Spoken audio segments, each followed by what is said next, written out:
السلام عليكم ورحمة الله وبركاته. ازيكم يا متابعين؟ عاملين ايه؟ وحشتوني جدا جدا.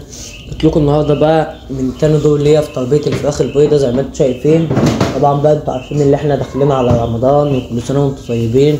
يا رب يكون رمضان كريم علينا وعليكم كده ان شاء الله، ويعود علينا بالخير كده ان شاء الله. الفراخ البيضاء دي بقى انا كنت مربيها عندي، فحبيت اللي انا اصورها لكم واقول لكم يعني ايه اخبارها وتربوها امتى وما تربوهاش امتى. طبعا دي فراخ بيضة شكلها حلوة زي ما انتم شايفين. دي موازنها بقى في حدود 2 كيلو وربع 3 كيلو ونص، بس فراخ بقى.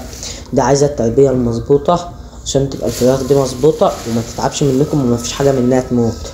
طبعا زي ما انتم شايفين بقى كده دي الفراخ اهو، بصورها لكم وهوريلكم حالا بقى. طبعا لما ذبحتها بقى وخلصت عليها اهو زي ما انتم شايفين.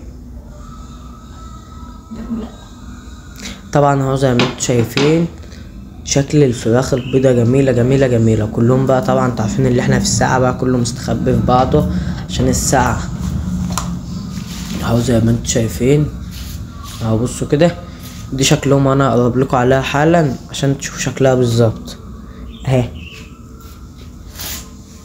زي ما انتوا شايفين كده كلهم مستخبيين في بعض عشان احنا عارفين بقى اللي الجو ساقع اهي. الفراخة اللي قدامكم دي كان وزنها 3 كيلو ونص زي ما انتوا شايفين كده اهو. بصوا شكلهم جميل ازاي. واهم حاجة تربيتهم تراعي فيهم ربنا يعني، عشان ايه؟ ربنا يكرمك فيهم يعني ويبقوا حلوين وتعرف تذبحهم كده على رمضان اهو. زي ما انتوا شايفين شكلهم كان عسل اوي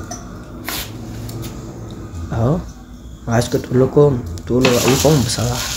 يلا سلام.